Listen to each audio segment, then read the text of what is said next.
The chief executive member of the Khasi Hills Autonomous District Council, Titos Khan, had met media persons on 19 February 2021 to clarify on the RTI filed by members of the HYC Soyong Circle on the adoption of Khasi surname by offsprings of non-tribal parents. Titos Khan informed that according to the Khasi Social Lineage Act, offsprings of a non-tribal mother and Khasi father are permitted to adopt a Khasi surname and be considered as members of the Khasi clan. Tinakaliang ka jonga kum u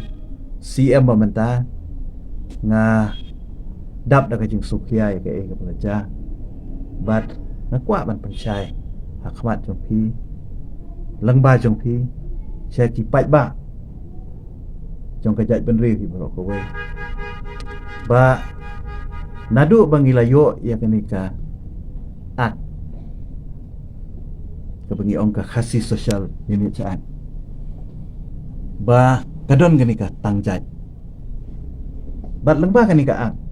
ka keren syai ba ka tangjat kan longbet tang ya ki khun jong ka wepat ka jat benrio ka balong ka kemi ka bamdei ka Khasi pat ukpa undei hi u Khasi numla bantang lada ka kemi ka dika khalajat lada ukpa ru di khalajat lanu ya kata umla bantang te halor ka jing pentip jong kini ki samla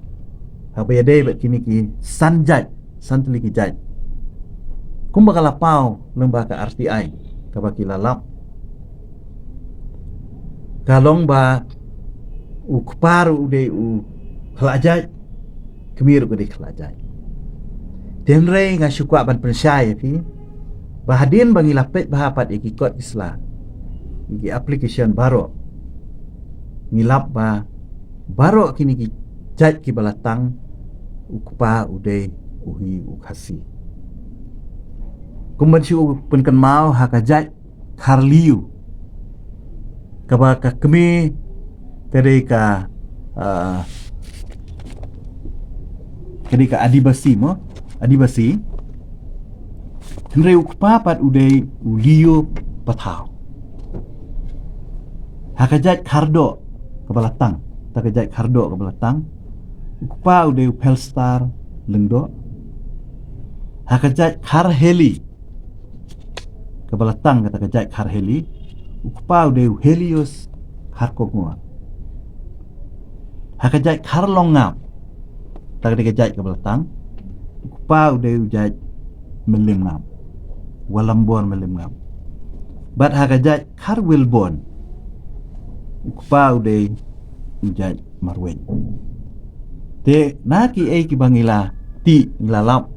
Titos Khan further requested members of the HYC Soyong Circle and the accused party to come to a settlement as far as the filing of RTI by the former is concerned, since the accused had not committed any mistake on their part. Ngasukerpat hiya baro arliang bakinom ya don kanuno kecing snow wat nakaliang jongka ini kisamlaru kimdei ban kidiban priang kumbakalong kumbangalap syai bat nakaliang jo kini kiba syak keno ru ngakerpat iki bakinum so namar ba kamsum don ke ba kilale bakala